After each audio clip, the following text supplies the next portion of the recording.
most people don't understand what communication is. They think that communication is the transmission of information from my head to your head. All of us have deeply idiosyncratic experiences of the world.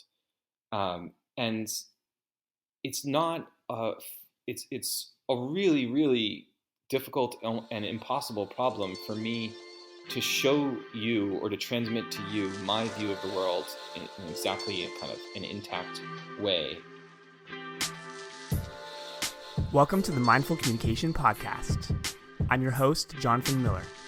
And on today's episode, we interview Robert Danisch. He's the chair and associate professor of the Communication Arts Department at the University of Waterloo. He teaches courses on communication ethics, speech writing, persuasion, small group communication, and public communication. He's the host of the podcast, Now We're Talking, and is author of the book, What Effect Have I Had? 100 Communication Practices to Be a Better Partner, Teammate, Writer, Speaker, and Leader. This was a very unique guest for me. He takes a very academic approach to communication, but he came up to a lot of the same conclusions that I have and a lot of my other guests have as well. Communication at the end of the day is such an important skill. It binds all of us together, and we do everything in life in communication with one another. In the first half of this interview, we talk about the single biggest misunderstanding when it comes to communication. We touch on the transferability of communication skills in different contexts, and we look at the difference between hard skills and soft skills when it comes to communication. Robert, welcome to the podcast. Thanks for having me. I'm really happy to be here, and I'm happy to hear about a podcast about communication. It's really important. Yeah. I completely agree about how important it is, and I think that's why we're going to have a really interesting conversation here today. And I want to start it off by finding out a little bit more about you, because your background is not necessarily in communication per se. It actually comes from philosophy and rhetoric. Is that right? Like, how did you make your way into communication? Yeah, so I started as an undergrad in philosophy and in history, actually. I did intellectual history, basically. And I wrote an honors thesis as an undergraduate with a famous philosopher named Richard Rorty, who's now passed away. And I was interested in going to history or philosophy for graduate school, and my historian and Professor Rorty told me that was dumb. There were no jobs in philosophy or in history, that I would be better off washing dishes in France for a summer or something. But they did tell me, they were like, well, you might be interested in grad school in communication or rhetoric. That seems like a better fit. And so I kind of didn't know much about it and did a master's degree in rhetoric and rhetorical studies anyway. And I started teaching public speaking then. And that really set me on a different course, although most of my research has always had a kind of philosophical and historical background to it. And now you're really into the world of communication. I mean, and it's communication on all different levels. The name of your book is What Effect Have I Had? 100 Communication Practices to Help You Be a Better Partner, Teammate, Writer, Speaker, and Leader. That's a lot of different roles, and communication touches on all of those, right?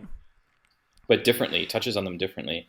So I taught a lot of different classes in the last 20 years, and most of those classes are so a lot of those are interpersonal communication, some are small group communication, some are writing classes, some are public speaking classes, and then some are classes on persuasion more generally. And all of those classes focus on communication, but in very different ways. What kind of ways? Do you mind elaborating on that a little bit? Sure. So the what works, for example, in an interpersonal interaction is not the same thing as what works in a piece of writing or a public address to a large audience.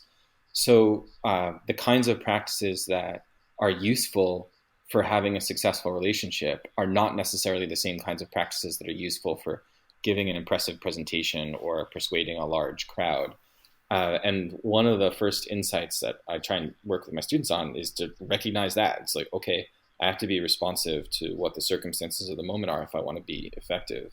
And those circumstances change depending on in a really rudimentary way, how many people I'm communicating with. Is it one? Is it a few? Is it many?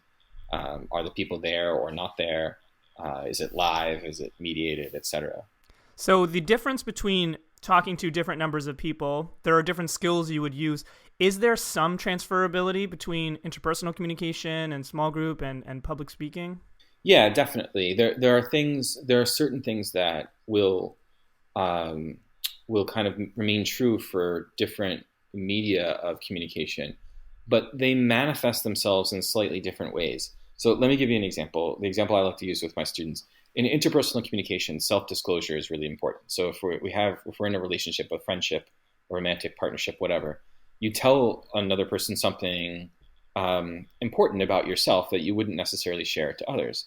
That could be something really simple or really complex. It could be like, I really like peanut butter and jelly sandwiches. And if you're in an interpersonal relationship with someone and that person's like, oh, I like peanut butter and jelly sandwiches too, you have this kind of connection over that self disclosure. So self disclosure also works in small group settings and in public speaking, but it doesn't work the same way. You can't just in a small group setting raise your hand and be like, hey, everybody, I like peanut butter and jelly sandwiches. They're going to look at you like you're crazy because it's the long kind of register of intimacy. But it doesn't mean self-disclosure wouldn't work. It actually does work really effectively in team settings also. It just has to be oriented to what the team is working on or connected up with the team dynamic somehow. And the same for public speaking. Really effective public speakers are constantly revealing things about themselves, but the things they reveal about themselves are tools for connecting audiences together and for kind of stitching together what I would call in my own work a collective narrative. So self-disclosure, always a good idea, but the kind is dependent on the audience or the occasion or the context for the communication. That makes a lot of sense. I want to talk about your book, What Effect Have I Had, and particularly the title, because for a communication book, it's not necessarily what you would expect as a title. And this was obviously a very deliberate title that you chose. Could you maybe elaborate on a bit? Yeah, sure. So actually the funny thing is the first thing I tell all my students in all my classes is this might not be what you expect. And it might not be what they expect because most people don't understand what communication is. They think that communication is the transmission of information from my head to your head. And that's actually a description of the technical process of communications with an S. So one of the great kind of achievements of the 20th century was solving the technical problem of communications, which is a matter of sending information from one place to another. So even your podcast is a way of packaging up information, sending it over a medium so that people could download it and listen to it. There's a technical problem there about how you package that stuff up.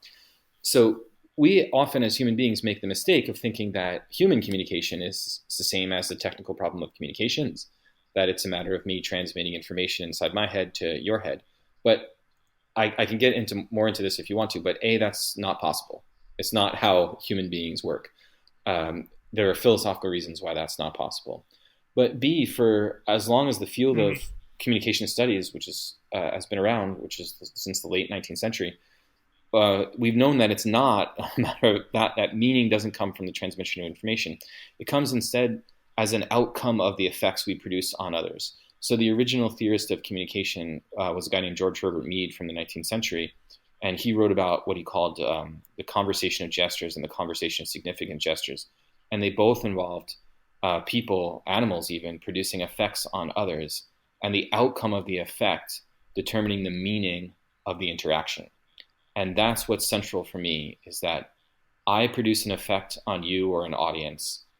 The meaning of our interaction is dependent on the effect that I produce on you.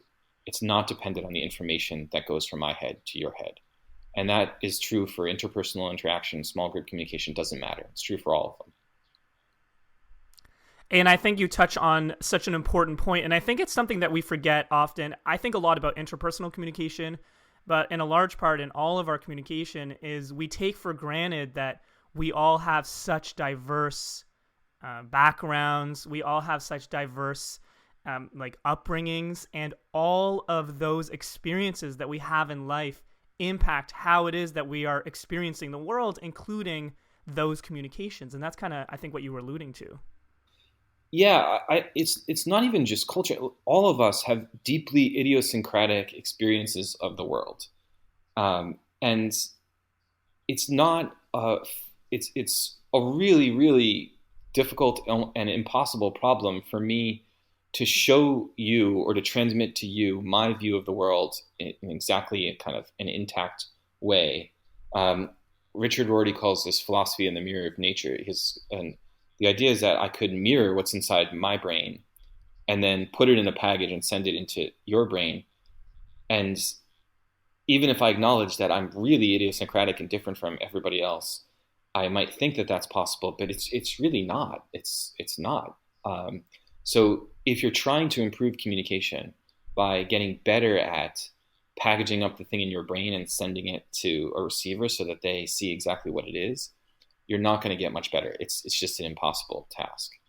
It's better to think about, if I use this sentence or this word, what effect does that sentence or word have on this other person? One thing that you'd mentioned at the beginning of your book is the idea of communication being a soft skill. You told a story about how you worked for somebody who considered communication a soft skill, and he had actually meant that in a very specific way. Because technically, when we speak about hard skills versus soft skills, we're talking about hard skills being something that you can measure, that it's like very technical, and soft skills are just maybe a little less measurable. However, you got the undertones of what he was saying in terms of maybe communication not being a very difficult skill. Did I catch that correctly? What exactly happened in that situation, and why is it that you had the reaction that you did? Oh yeah, that's exactly right. I used to work in a faculty of engineering at Concordia University in Montreal, and this was my dean at Concordia who said this, and he meant it to be derogatory. He meant that technical skills, and he definitely meant hard skills were technical skills, the kinds of technical skills that engineers master. He meant that they were more difficult, more complex, more important, more significant than communication skills, which were of a lesser kind of order. And I used to teach this communication course to the engineers at Concordia. And every class I would start and say, the beginning of the semester, I'd say, listen, the things we're going to learn right now are much more important than the hard skills you'll learn in all of the other engineering classes. And if you wait around to the end of the semester, I'll explain to you why. Inevitably, the explanation is that the skills themselves are more complicated than those engineers think, and more complicated than the technical problems that they're dealing with. And they're also more durable. They don't change. So hard skills change really fast. So, for example, computer programming. If you learn how to program in one language, 10 to 15 years from now, that might not be relevant. You might have to program in a totally different language. The skills you'll master in communication don't change over time. So they have a greater degree of complexity and durability, even though they're allegedly soft, and hard technical skills are, more impressively hard or whatever. So yeah, I am always ired by the soft skill, hard skill distinction that I hear. And I think that you hit on a great point. I mean, I know when I think of soft skill as well, and maybe some of our listeners will too, it does seem like it's something easier. It's something maybe that you do a little bit of training with, but you will naturally kind of pick up as you go through life.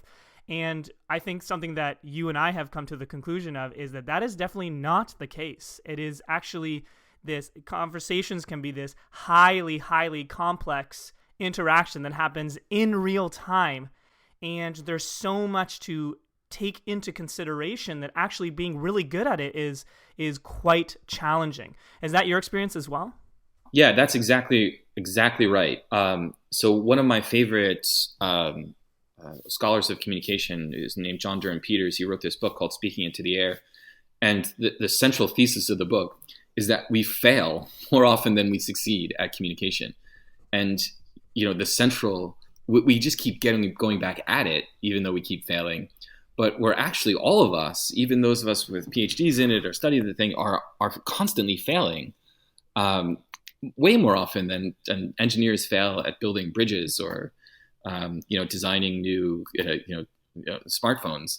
And I think that's really, for me, that's really, really true. We're all of us always failing at communication. And that's an indication of how complex and difficult it actually is. So when does it become a more important topic in society, something that we take much more seriously in terms of studying and realizing the benefits of being really good at this skill? I'm not sure. I wouldn't say it's not taken seriously right now. I think there's a couple things to remember. Um, One, communication studies, bachelor's degrees in communication studies are on the rise, and they're the only humanities and social science discipline with rising rates of bachelor's degrees being conferred. So whatever's happening, I think there is a dim awareness that this is an important thing. I think large portions of I think that a lot of people in technical or STEM fields are the ones that don't recognize the complexity or importance of communication. And so a lot will happen. I think a lot would happen if those fields more deeply recognized that complexity. Although even that's changing. Google has done wonderful things lately by working with people who have deep knowledge of small group communication, and they've done all these things to design their teamwork, their teams at Google to kind of abide by best practices in small group communication. So those types of changes are, I think, happening right now. I think,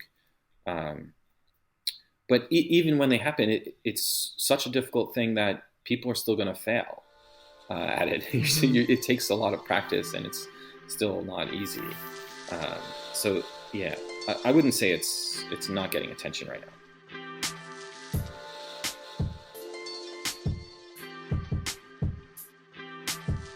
You're listening to the Mindful Communication Podcast. Today we're sitting down with Robert Danisch, Chair and Associate Professor of the Communication Arts Department at the University of Waterloo. Communication skills are such a funny thing. We take it so for granted because it's a skill that we utilize every single day, and so it's clear we have this misconception that because we do it every day, we must be good at it. Unfortunately, that's not always the case. Just like any other skill, it takes practice. It takes even a degree of self-awareness to recognize where you are and actually want to seek out help from maybe an expert, maybe someone who's better at it so that you can up that skill, just like any other skill in life. In the second half of the interview, we start to get really focused in on how exactly we can improve our communication skills and how we can apply them to our daily life. In the book, you have the chapters very wonderfully labeled: be a better partner, be a better teammate, be a better writer, be a better speaker, be a better leader. And that's what I'm really getting from communication skills, is that if you want to be better at any of these things, which really covers a huge span of a lot of roles that we play in our lives, communication skills is an answer. Yeah. I think it's easiest to think about this in interpersonal communication. So a lot of people think that if I want to get a boyfriend or be a better girlfriend or be a better husband or be a better wife, I need to, for example, make myself more attractive or more desirable. But those things pale in comparison to the importance of specific communicative practices that you could do that actually produce the effect of love. So if you think of it this way, love isn't an outcome of finding the right object to love. Like if I find the right person, I'll be in love. That's one theory. Love is actually an outcome of a set of practices. And if you know what those set of practices are, people will love you back, and people in your life will feel loved. So sometimes we get it screwed up about what we think are the ways to be better at X or better at Y, when if we just focused more diligently on a set of specific practices, they may produce the kinds of outcomes that we desire. One thing that I also noticed about a lot of your work, listening to your podcast, which, by the way, to our listeners, great podcast, Now We're Talking, highly recommended. You take a very academic stance. I come from more of a background where I'm practicing things like nonviolent communication, and taking more of this interpersonal communication stance, and you have a very academic look at things. Like, I bet if we took a step back and looked at this podcast, you could probably break down each segment of the podcast and say, okay, well, now he's asking this kind of question, and I'm going to give this kind of answer, and it's very academic. And I want to know, through this academic study of communication skills, have you become a better partner, teammate, writer, speaker, leader? Yeah, I think so. So that's a great question, and my students sometimes, when they get up the courage, they ask the same question. In some ways, yes. In other ways, maybe not. I think for me, one of the things that drew me to the kinds of classes that I've gotten to teach and ultimately this book was my own interest in improving my own abilities over these range of forms of communication. And am I perfect at it? No. But I am better than when I started. Yes. And so I think about that. I was in a really tense meeting yesterday. So, there's 10 or 12 people sitting around a room. We've got some big decisions to make. It's a complicated, deliberative moment. It requires effective small group communication skills. In that moment, yes, I'm using some of the things I teach my students and some of the things I've written about, and I'm using them more effectively than I could have used them 10 or 15 years ago. It's taken me a lot of thinking through and a lot of practice to get there. Um, but I'm not perfect at the same time. Like I said, I do fail just as often as I succeed. And that's kind of inevitable for me in communication. But yeah, I think so. And in that meeting, are you sitting there like thinking like, oh, I better use this tactic, or is it just something that becomes natural over time? So a little bit of both. I think some of the practices, if you do them enough, they will become natural over time. But sometimes you also have to be more intentional. So an example might be if someone said something that made me really upset in the past, I can feel the kind of physiological reaction happening. Like my heart rate goes up, my stress, like my blood pressure goes up. And if you're attentive to that, you can feel that yourself in any situation.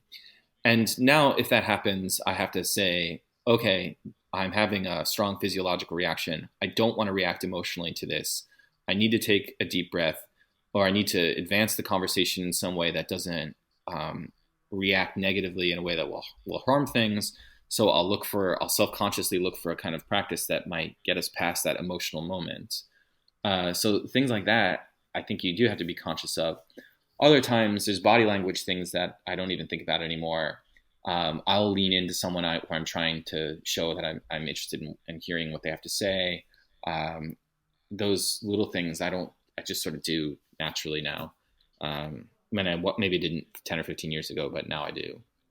And I guess that, something like that, like the example you just gave, I think about it and I'm like, well, yeah, like maybe I'm going to lean into somebody I want to hear what they're saying or I'm more interested in.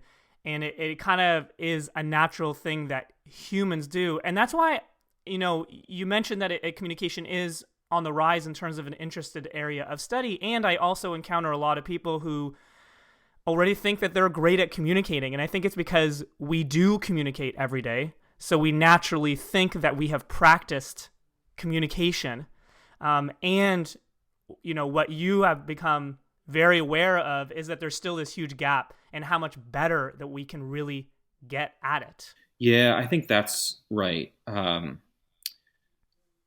So there's also, like, if you imagine, it is natural to lean into someone that you was saying something that you're really interested in. And it does help facilitate the conversation. What's unnatural sometimes is when I recognize there's someone that isn't feeling heard in the room, that is feeling excluded from the conversation, that maybe needs some active support in that moment. And even if I'm not terribly interested in what they have to say, the group might benefit from integrating their perspective. Can I then think self-consciously, okay, I need to lean into this person. I need to ask them questions. I need to mirror back what they're saying to try and incorporate it into the group's work. So like both things have to happen at the same time. That's really hard. Like I sit in meetings all the time where I'm focused on the thing that I'm interested in, and I kind of forget there are 2-3 people that haven't spoken in a while. They may be critical of what's happening. They may have checked out entirely. What can I do to integrate them back into the conversation? I kind of forget that those things matter because I'm drawn in some different direction. So that's where it gets complicated, I think, and difficult. in those moments. Have you met anyone in your life that has really taken these skills and has like truly become a master at it? You did mention that there are people who are studying this and with PhDs, and you're still like this in this constant mode of failure. Have you met anyone who's really gotten really good at this? I will say that I definitely have. Um, I've had students that I think have gotten exceptionally good at some components. I worked with someone for a number of years who I thought was exceptionally good, especially at small group communication and interpersonal communication. So it tends more that I will meet someone or know someone that's really, really, really skilled in well, one, two, or three of the areas. It's more rare, I think, to find someone that has a high level of skill across a whole range of communication media. Um, so someone that's really great at giving presentations and also really great at interpersonal communication and small group communication might be more rare. Um, but I definitely know several people who I would say are really, really highly skilled in at least one or two or three of those areas. So something for us to all aspire to, right? Yeah. I think that mastery over just one, and for me in the book, I am thinking about five different general kinds of sets of practices: interpersonal communication, small group, public speaking, writing, and leadership. Like to master just one of those is tremendously successful. It makes you tremendously successful, I think.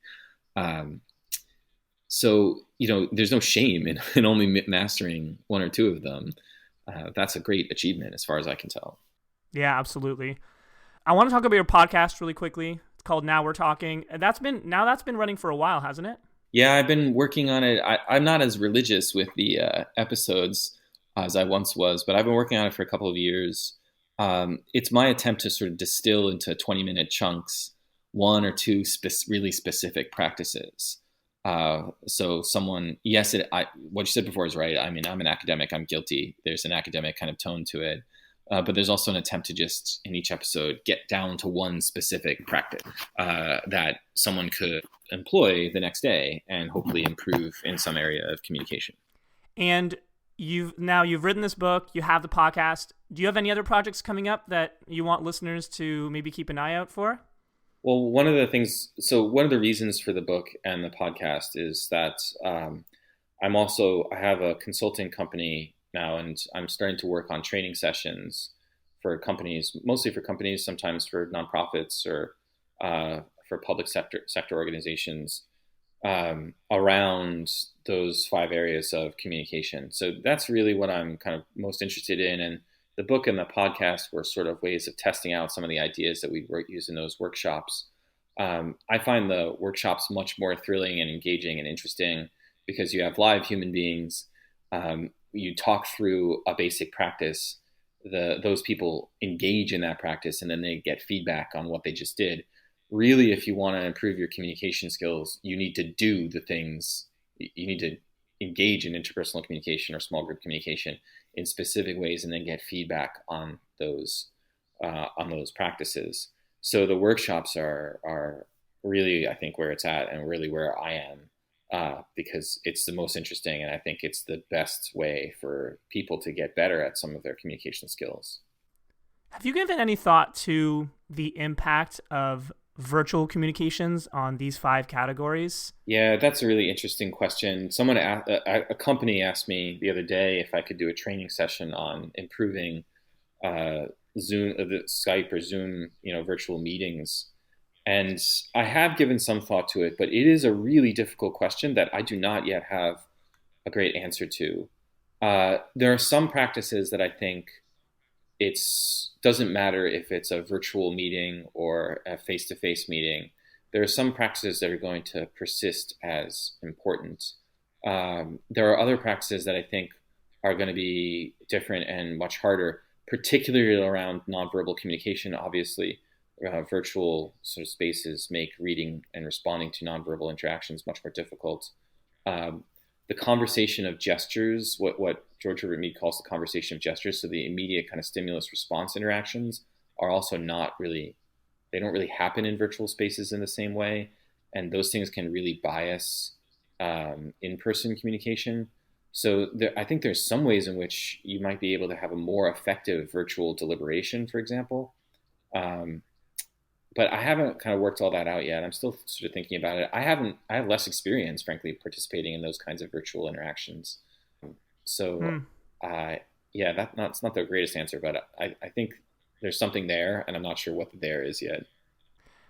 I mean, that I think that's also a great that a testament to the fact that you're in it and you're practicing what it is that you're writing about, what it is that you're talking about, and that your work environment is fostering that kind of face to face interaction rather than this virtual interaction, which is is really we're shifting more and more toward that. So I think that that's really neat that you get to continue to practice those things. It's a shame that for me, I had a wonderful experience, life experience when I was younger, when I was like 17, 18, or 19. I worked as a line cook in a restaurant. And the thing that made it wonderful was not the work, but the people that I worked with, the kind of collective team sense that drove the experience. And later on in life, I studied small group communication, and I figured out like what happened in that moment that made it so special to me, and why I felt so good about it. And I am somewhat wedded to the idea that it would not have been possible to have that same experience in a virtual setting. Like there was something deeply meaningful about the live embodied interactions on a daily basis that we had that cannot be replicated in virtual settings, in my estimation.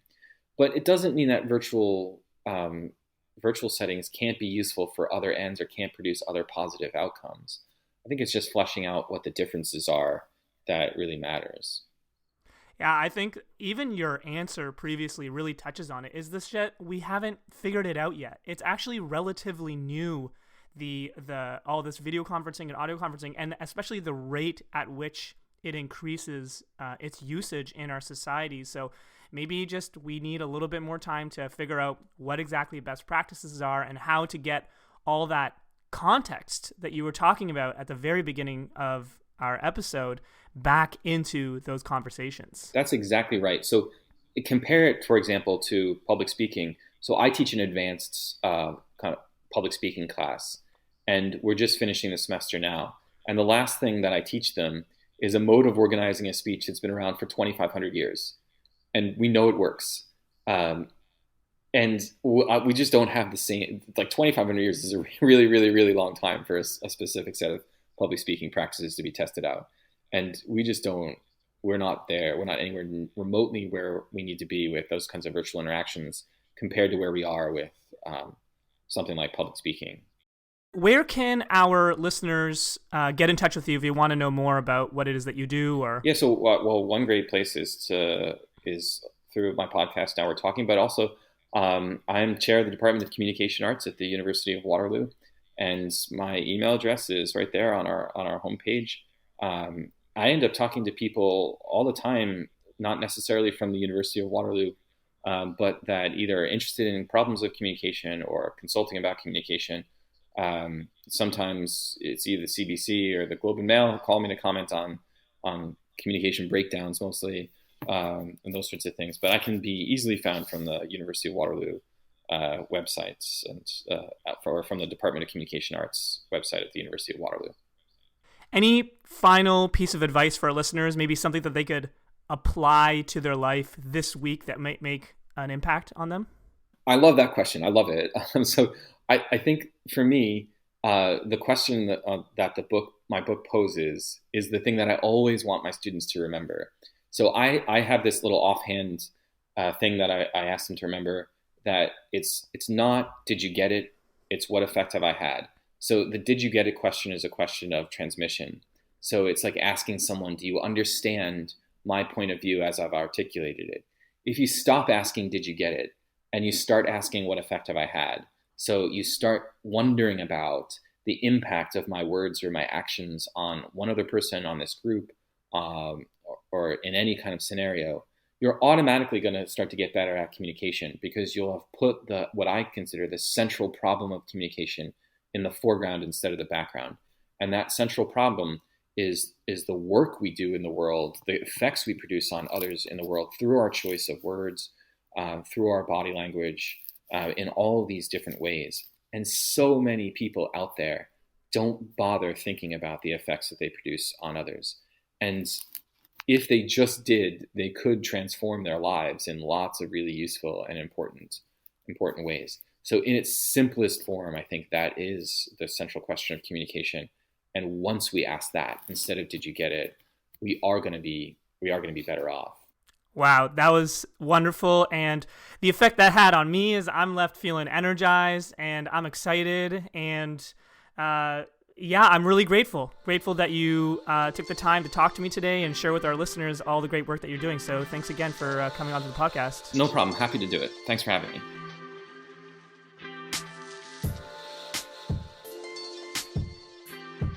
Big thanks to Robert Danisch for appearing on the podcast.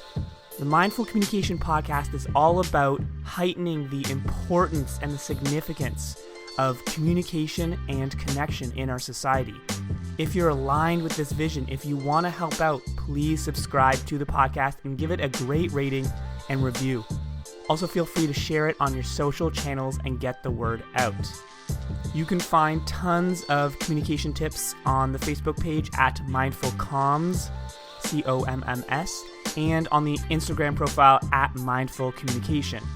You can also check out the Mindful Communication website, mindfulcommunication.me, for programs that are being offered there.